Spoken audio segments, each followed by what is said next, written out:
Hello, Spacers. This is Atlas, Berserker of the Acers. I need the audience to share our story to anyone you meet. 1, to increase my standing for promotion. And 2, it'll help our group share our story through the planetary system.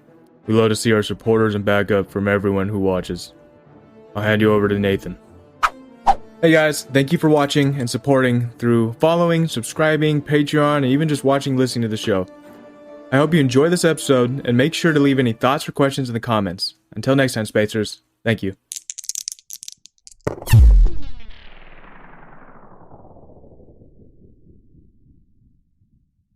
You ever get tired of drawing maps and having your players ruin your hard work by teleporting away? Or using Charm Creature to avoid that glorious boss battle set in that laboriously crayon-drawn map? Yeah, me too. Well, that's my problem no more. Starlight maps and battle mats are now sponsored by the beautiful artwork of Loki battle mats. From lavish palaces to cold alien caverns, they have a solution for everything. The maps come in big books that are easily transported, can be drawn on with erase markers, and immerse the players with a stunning reality. They'll forget they aren't actually standing by that pool of lava. And battle mats are only the beginning of what Loki has to offer. Want to know more? Go check them out. Or stop by our YouTube to see what they have to offer. Now, let's roll.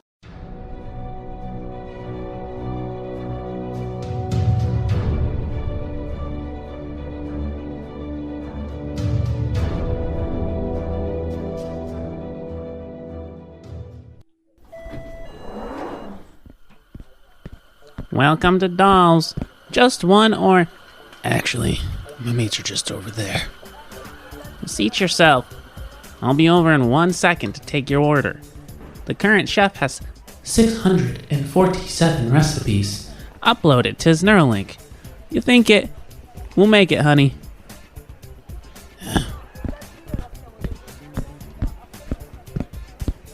And when the game picks up... Well, look what the Skinner brought in.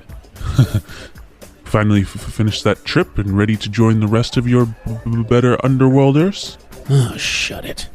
What are we drinking this evening? It's evening, right?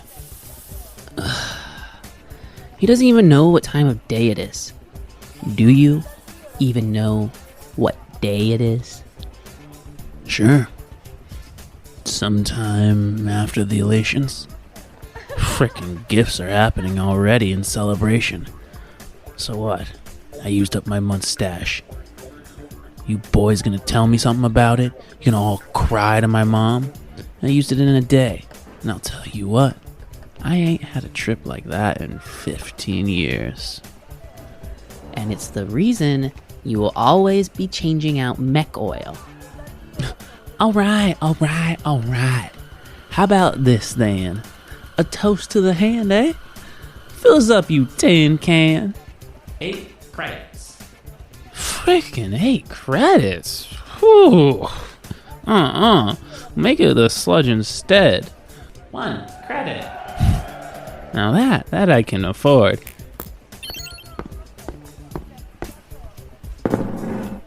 Cheers, boys. To the hand. The hand. Sobering up. So, I am excited. I mean, for some people, they're always a little nervous about change, but I am ready. I mean, finally. The wars, the skirmish, the whole complex, it is going to be put to rest. We know it. It's my story. I lost Klepper, my cousin, to that nasty bit of business in XR3.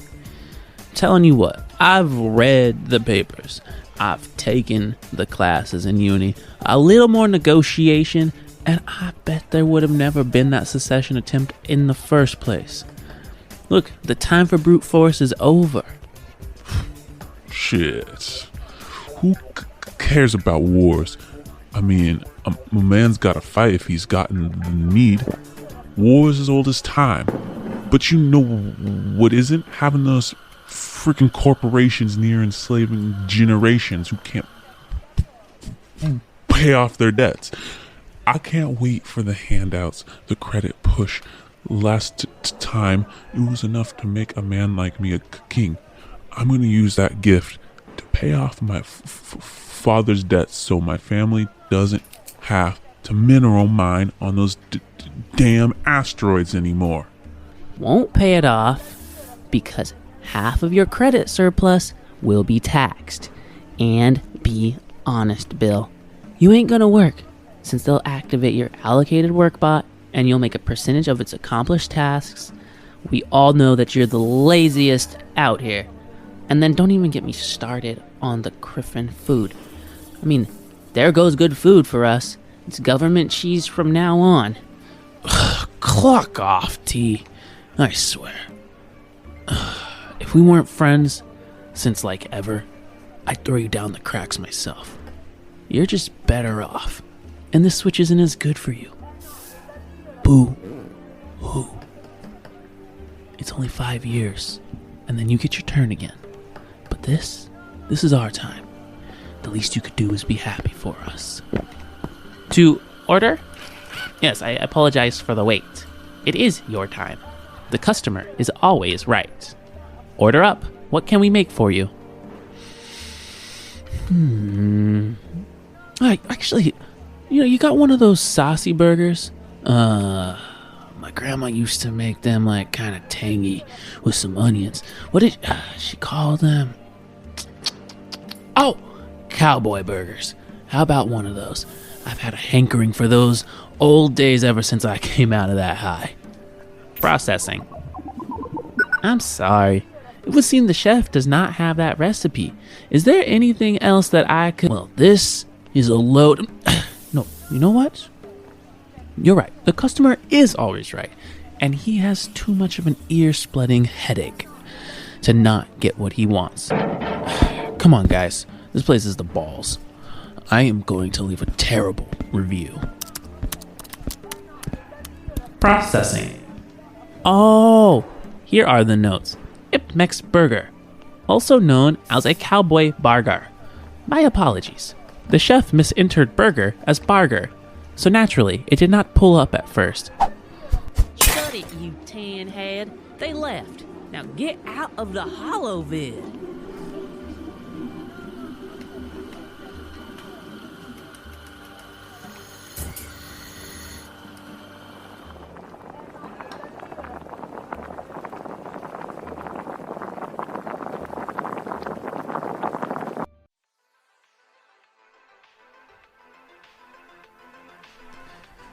Cool. Hey, welcome back to Starlight, guys, for this month's Q&A, and we hope that you guys enjoyed that little bit of information as we continued on looking in at the triumvirate, this time focusing in on the hand from the perspective of the everyday underworlder.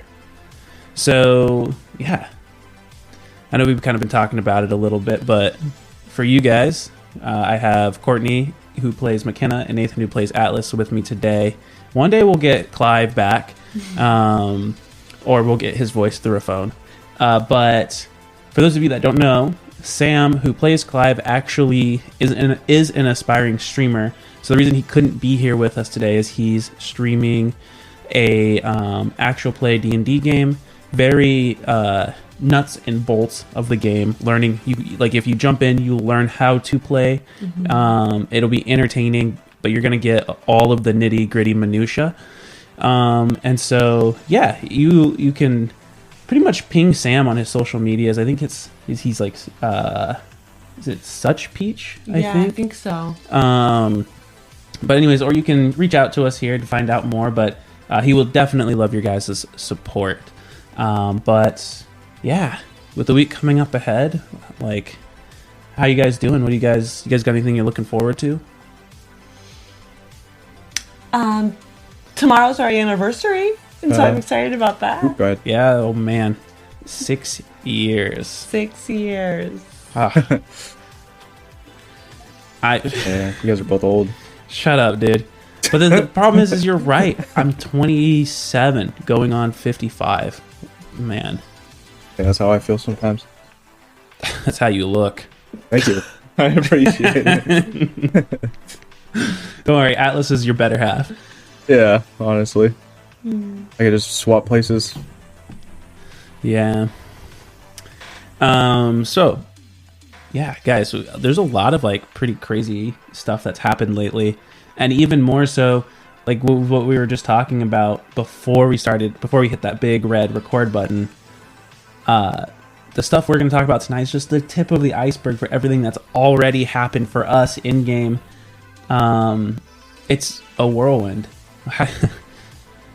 Yeah, for those of you who don't know, we record in sessions, so we'll record like 4 or 5 episodes in one day, and then release those over time. So we're quite a bit ahead, and it has gotten really, really intense. Yeah, it has, and I'm loving every bit of it.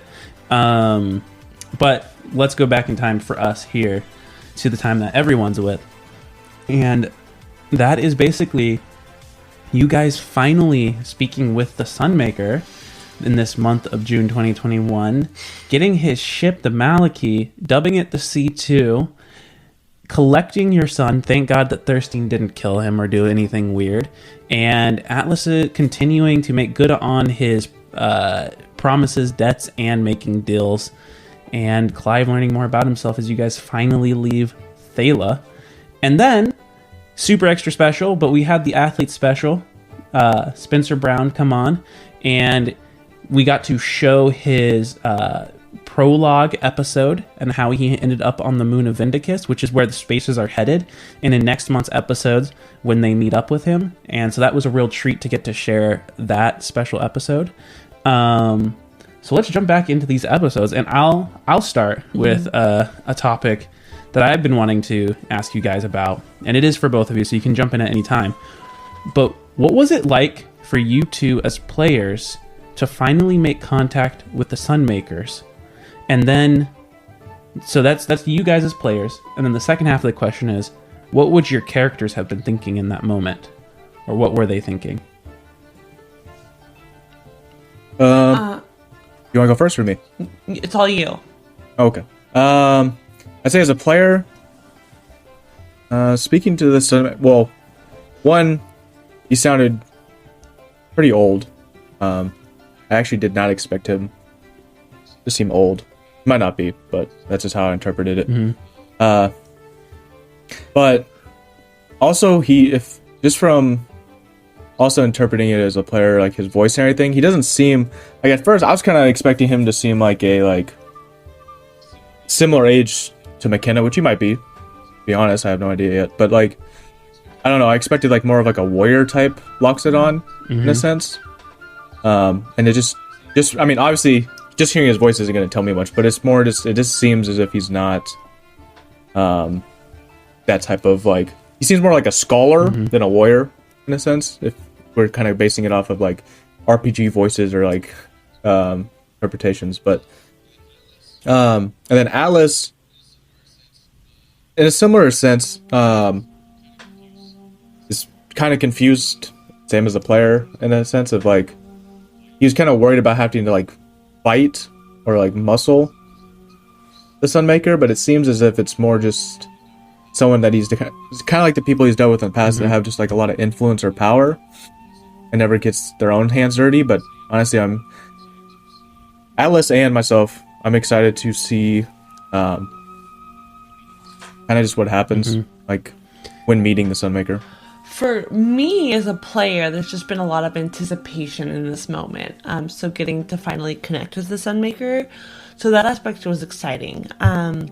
For McKenna, I think it was a really emotional moment, which maybe explained her lack of wondering where he was. But I think that for her was just a moment of oh, I'm finally reunited with an old friend and getting to talk with him. So that was exciting, and also getting a ship out of that conversation. She wouldn't have taken the ship without his blessing, and so that was good communication there. So there's a lot of anticipation on my end and a really emotional moment on McKenna's end. Well, and so Nathan was saying that he was surprised by how old he sounded. You know this, but don't Lost Zones live for a very long time, right? Very long time. Like, what's the age Yes. range on that?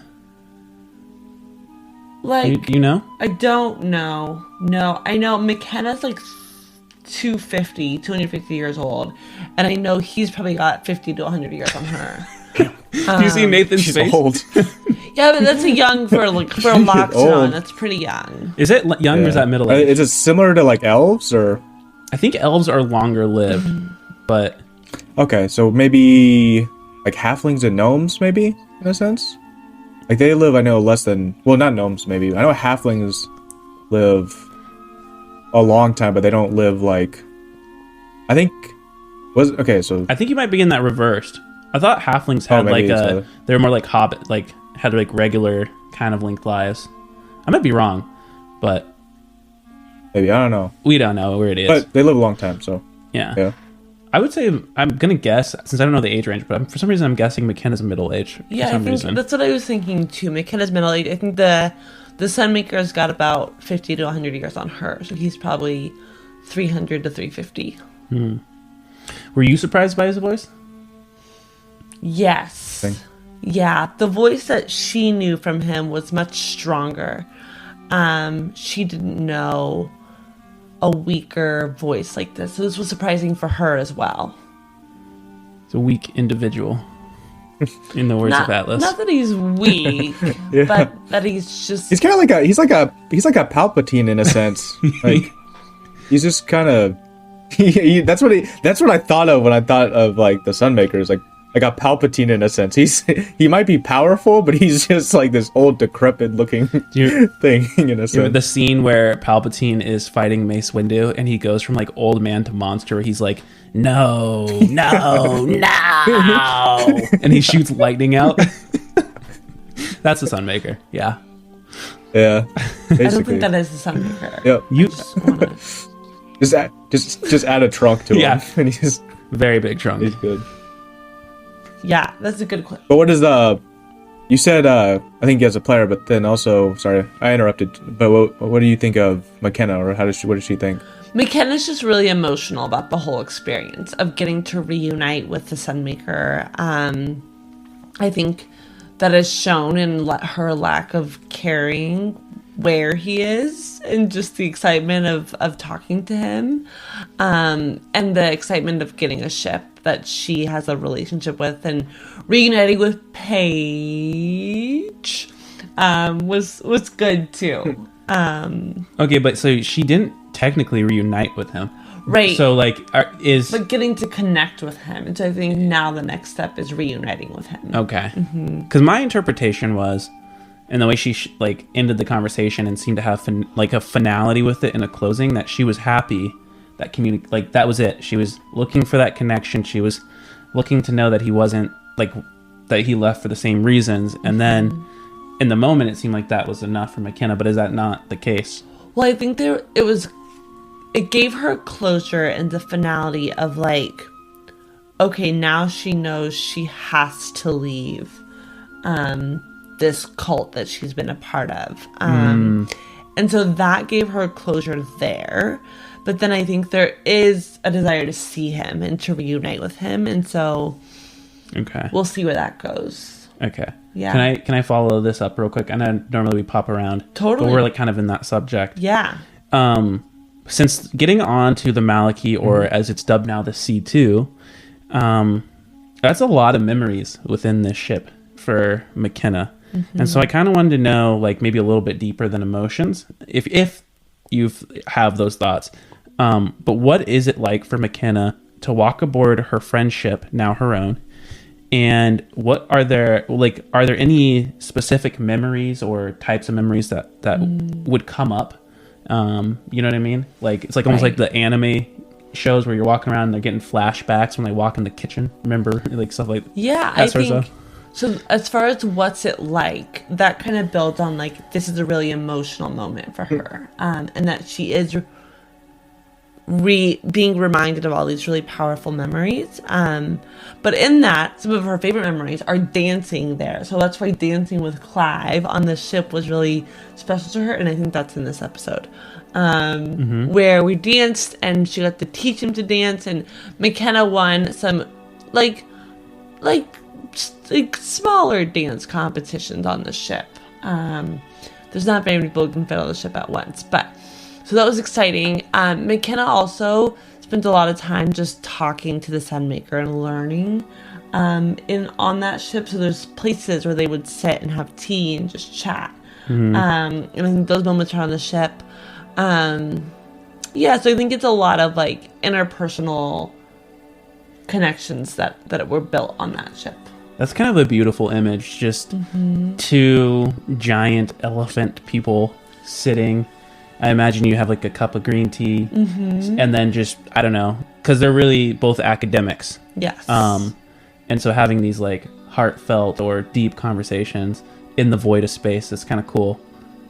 Yeah, and I think that was much of their relationship. It's just talking and figuring out how to push the mission forward. Okay. Yeah. Okay, on those moments on the ship, I have a question for Alice. McKenna asked Alice to dance, and Alice has denied McKenna multiple times. And this is kind of a funny question, but kind of a serious one too. And that, what will it take to get Alice to dance?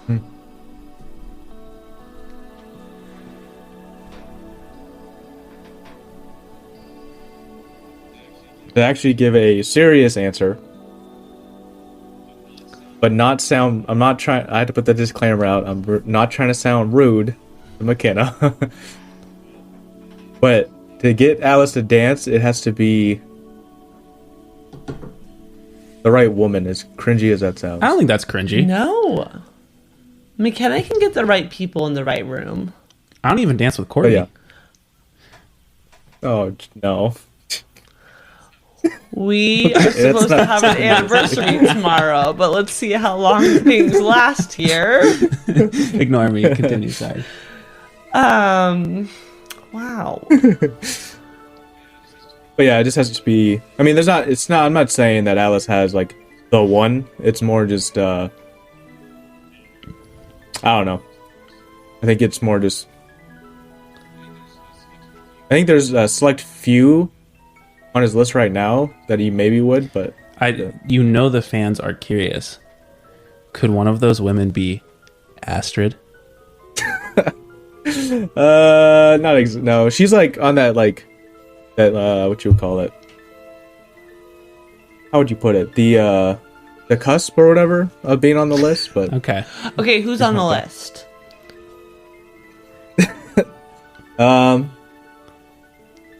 One, which everyone was. I'll bring up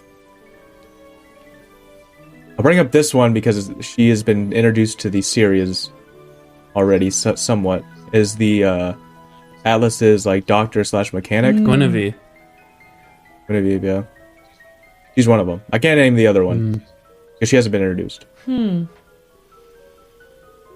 Well, I look forward to knowing who she is. Yes. If we ever do meet her, then you guys will know. So. All right. Okay, can I ask you another question? Because it has to do with with being on the ship. Okay, I feel like the complete opposite of who you are was introduced to you in Paige. Oh wait, let me say that again. Paige. Okay. And I'm curious what your thoughts were on him. The complete opposite of me? Like as a player or just as Alice? Just or as both? Both? Yeah, I mean, Paige was so outlandish, and I honestly thought when you met him, you were just going to walk out the door. How many fingers am I holding up? So the funny thing about Paige and Alice is that they are, like you said, they are very, very opposite. But one thing weird, like, is one of those weird things that makes Atlas actually like not dislike his presence, is the fact that these like the riddles and like other things are very, very similar to like a gamble in a sense. Like he's like it's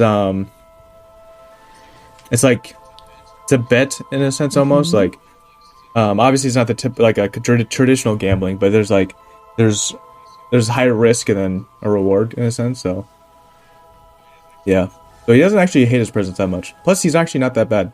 I was gonna say Alice has had to be like with McKenna for like a while now. And Paige isn't that bad. Well, and even if you were annoyed with Paige, he's completely confined to the ship. Yeah. So I can't hurt him unless I destroy the whole ship. Yeah. But I cannot believe you just said that. everyone just shows up to the ship. It's destroyed. They're just like, what happened? And Atlas is just like, I couldn't take Paige anymore. We're gonna have to find it. We're gonna have to steal a new ship. Okay. that's what I mean though. Paige is like, I don't know. Plus it's kind of cool. Well, as a player, which kind of influenced it though, was that it's kind of cool to see like Paige, who he's kind of been like a servant type of AI in a sense for however long, and then now he's kind of just has his own free will in a sense. So it's kind of cool to see that, and the fact that it's like now he has his own free will. He's still there to help if he can obviously solve riddles and whatnot, but like he has a more of a mind of his own now rather than just being just a mindless slave. So as a player it's cool to see, but also as Atlas is kind of a transition almost like himself had to make, was that rather than just kind of being like mindlessly doing your job and then actually having free will with it. Wow, I didn't realize there was so much deepness to the Paige. That's freaking cool. Dude, Paige, I'll be honest, that's what I was saying. Like Paige Atlas weirdly connected, and like that's what Alice does not dislike Paige. Like that's why Alice didn't. There was many opportunities where I was thinking, okay, if I didn't like Paige or something, I could have smashed the console. Like, try to have Clive or somebody find out where his main wherever is and try to rip it out. But like, Okay, that whole backhanded compliment or insult, whatever you just did there between McKenna and Paige. I really gotta know, are McKenna and Atlas ever going to be cordial? Because McKenna is trying so hard. And I feel like McKenna has given Atlas control over where they're going and what they're doing. She has, like, tried to build up his head and his ego while making sure it doesn't get too big. She's been so accommodating. yeah. And yet she is still hated. I mean, hate's a very strong word. She is still incredibly disliked. I think honestly, it's because I think I don't know why I'm trying to go real deep with everything tonight, but I think the huge difference is the mindset of McKenna and versus Alice. At least from just their encounters. Obviously, I know there's probably deeper things with McKenna, but as what he can see now, she's very... How'd you put it? Like, yeah, she's very positive and like optimistic, but almost in a sense where Alice sees it as like, right word, Like a detriment? Yeah, I have the word on the tip of my tongue, but I just can't. But I'll come back to it. But it basically is that, gonna bother me now, is that basically her and Atlas, in a lot of different situations when like confronting it, are like Alice is very kind of just straightforward, get the job done, whether that's killing or torturing or whatnot. And McKenna is very like passive with wanting to like talk, try to make a deal, but not like a business deal like Alice, more like a deal in a sense of like people, just I don't know, the good that's inside people or something. So he's like, there's a hard way for Alice to like connect, because like at least with Clive has some similar tendencies of like he doesn't know much about Clive, but Clive almost never has had an issue with me, like Alice putting people down or his like reactions or his actions in general. So So it's, and then also just like the feeling he gets from Clive. Obviously, it's more of a, I don't know. Dang it, not remembering that word is gonna bother me though. But yeah, I think it's just a hard. It's like Alice is like, it's almost impossible for Alice. And a long story short, Alice to connect with McKenna just because of the differences on like a lot of just like mindsets on how to deal with situations. So what I'm hearing is that McKenna is moral and Atlas is not. Now here's her backhanded insult or compliment. Then this is why you two can't connect.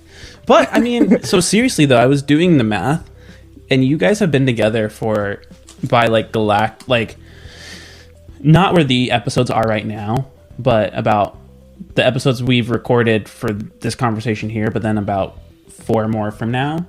You guys are together, have been together like up to 5 months.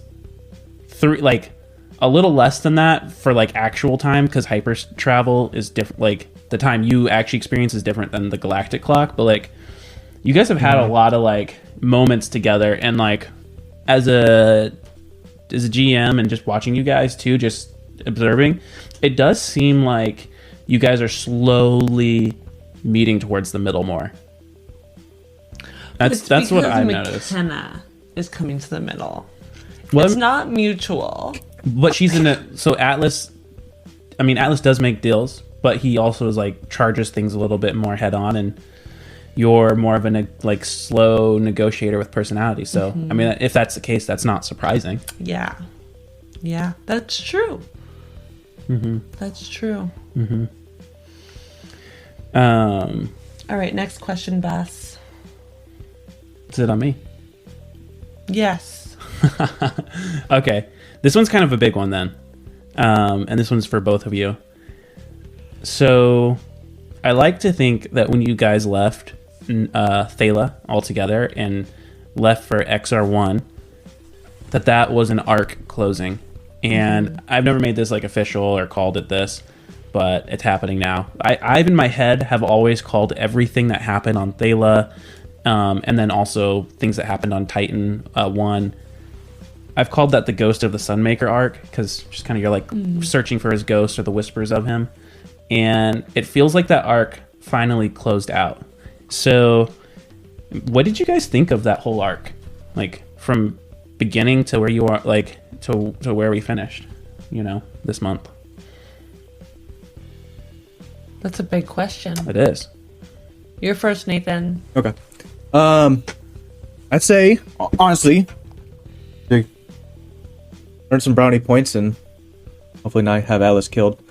The arc itself, honestly, like the story and just kind of like I don't know, just all the different characters that we kind of met and everything, was fantastic. Woo! Which obviously was created by Isaac Yorks. Thank you. Thank you. But no, honestly, in all seriousness, no, though, it was honestly great. And then that was like one thing that I loved about too when we did recordings, and even still now, is that I always hate it. I kind of told Isaac this recently. I hate it when it's like, oh, all right, well, now we're done for recording that day or whatnot. And because then it's just, I'm thinking about, okay, what's going to happen next, or like what's going to happen in the story, who are we going to meet.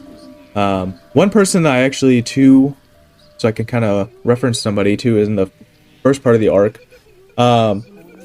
was friends. Well, I do like I always forget his name. I keep meeting him.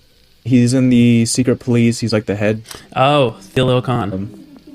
Yeah, I really liked his character, especially when I first met him, just because it was like, he almost like, for Atlas, it was more like seeing almost like an older reflection of yourself, in a sense of the like the whole grungy kind of militant, almost, yeah, you could just tell that he just had strength in a sense. And then the kid was pretty cool. I didn't really like him though, probably just because playing as Atlas seems a little too sneaky. He was a little shit. Oh, the kid who was in prison? Yeah. Yeah, that's a throwback. That is a throwback. All those guys. The guy, yeah. And then the Hello Man, everyone can't forget him. Oh man, the OG fans, the real OG fans who stuck around through all of that. That's while we were learning more about sound. That's amazing. Yeah. You don't have to listen to those though. Like, no. don't worry about the pillow man. All of that. I like those ones. That was a great There's a lot of episode. good stuff Those about were it. great episodes. I'm not gonna lie. But in the more of like a broader view is that, yeah, no, the first arc was great. Now, don't get me wrong, and I don't want this to sound bad. I am actually happy though we are out and like on to the next step, because it wasn't that it was really dragging on. There's actually, I could think of actually more stuff to do. 'Cause I didn't actually know that we were gonna be until like getting closer to the edge of it, of like going out and actually doing more stuff. I was thinking we might have to deal with more of the Thyra, is her name, right? Yeah, that we're gonna be dealing with her more. I thought maybe Boris was gonna like lash out at me because I had family head take over. But yeah, so there's a lot of stuff that I could see happening, but I'm very happy that we actually, because now it's like we've been kind of like you said, we've been searching for the Sunmaker for so long, and now we actually have like a major lead. So now it's kind of, and we're actually in the process of pursuing that lead. So it's really cool. Kind of see where the story's going and everything. And I honestly can't wait. Now, I mean, I've blanked out what I was gonna say, but basically, yeah, I'm spacing out, so someone else can take over. I'm having a moment. well, hold on before we jump over to Courtney. I am gonna say, I'm so glad you guys finally left too. I didn't feel like it was dragging on, but I think it would have dragged on. It had you guys stayed, which would have been okay. But you guys had all the information you need, so it didn't really make sense to stay unless you wanted to really be on top of every relationship and like have those to come back to. But yeah, there were still so many threads. And for anyone who's like interested in looking at our Patreon, the last episode I released for the Patreon was actually going down each of those threads and saying what could have happened or like what the story was behind those. And there easily could have been a whole nother like real life year worth of gameplay on that planet for sure. And that could have also led you guys away from the Sunmaker altogether too. But yeah, I mean, I'm excited you guys left because I feel like it's a space opera, and the point of space opera is having a massive solar system, a universe you can go places with aliens and epic stories. So yeah. Anyways, you want to jump in? Yeah, that whole part of what's really cool about playing with you, Isaac, is like the world that we build in or we play in feels so interactive. So I think that's what's interesting about the whole arc, is that from when we met, when my bus broke down and we all met on the prison island, to leaving Thala, like there was so many interesting characters, interesting storylines, and like you said, like all the places, like the routes that we could go on were fascinating. And it just made like the world feel really interactive. And so like even just like walking along the city and like visualizing what was happening was really interesting. But then getting into the nitty-gritty of the ghost of the Sunmaker, it truly felt like we were tracking down a ghost. Like, because there was no sign of where he was or who he was. There was just this overarching like this idea of the Sunmaker that nobody knew how to track down, which was interesting to like follow all those leads, but then to have them really lead nowhere, honestly, besides like learning more about like the signs of the Sunmaker without getting closer to him, it felt like. Yeah. Which is an interesting concept, and you brought in just a lot of deeper ideas in the whole Sunmaker arc, or the Ghost of the Sunmaker arc, and so I really enjoyed all of that. I thought it was fun to play in and easy to interact with. What was that's actually, well, thank you. That's a really big compliment, and I really, really appreciate that. I really want to know if you had like a distinct moment that was like your favorite part of that arc, I'm gonna go out on a limb and guess that Nathan's is the solo episode, or he was a complete badass. Is that? Yeah, I think we've covered this territory. Yeah, before. you're right. Yeah, I've mentioned it too. But what about you, Courtney? So for me, I think there's one moment that is highlighted, or at least for McKenna, and that's in adopting Sisa. And that's like completely separate from the arc, but that was a really huge moment for her, and feeling like she got a second chance. Other than that, I don't love this for McKenna, but I think it's a really cool concept. Is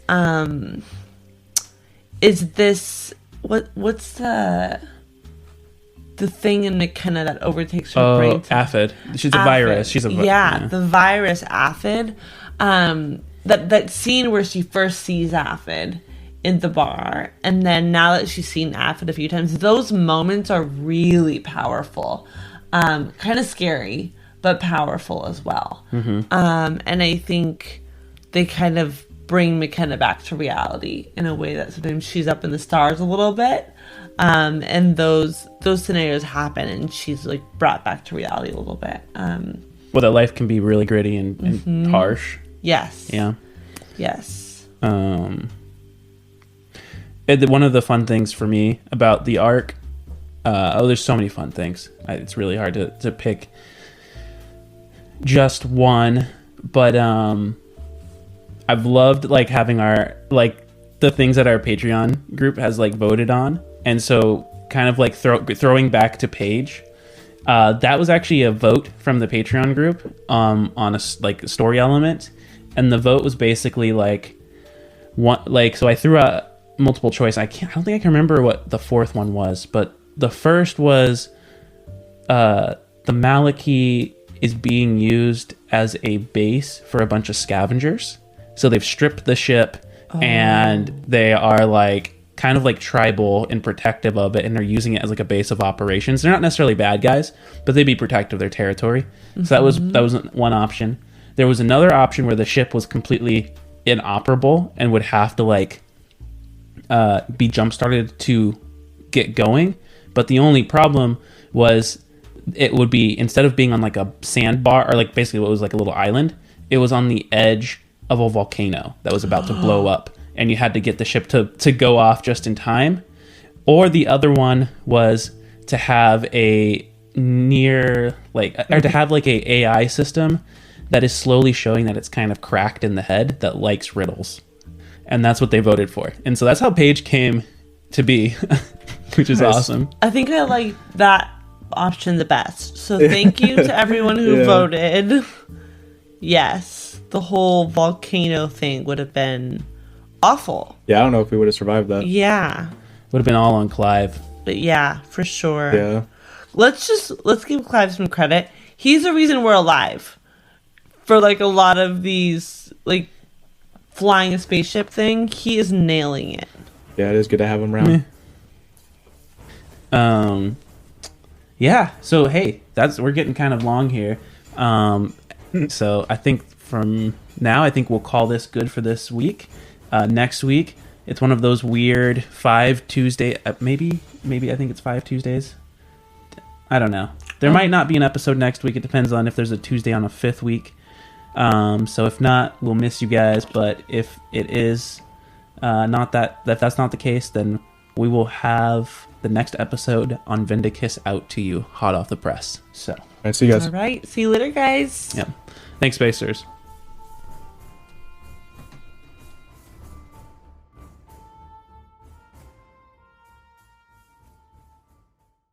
Thank you for listening to this episode of Starlight. If you enjoyed this, please like, share, subscribe. For early releases, exclusive RPG content, and other bonus material, check us out on Patreon at patreon.com/starlightadventures. And to reach us for questions to be aired, email us at thestarlightadventures@gmail.com. See you next Tuesday, Spacers.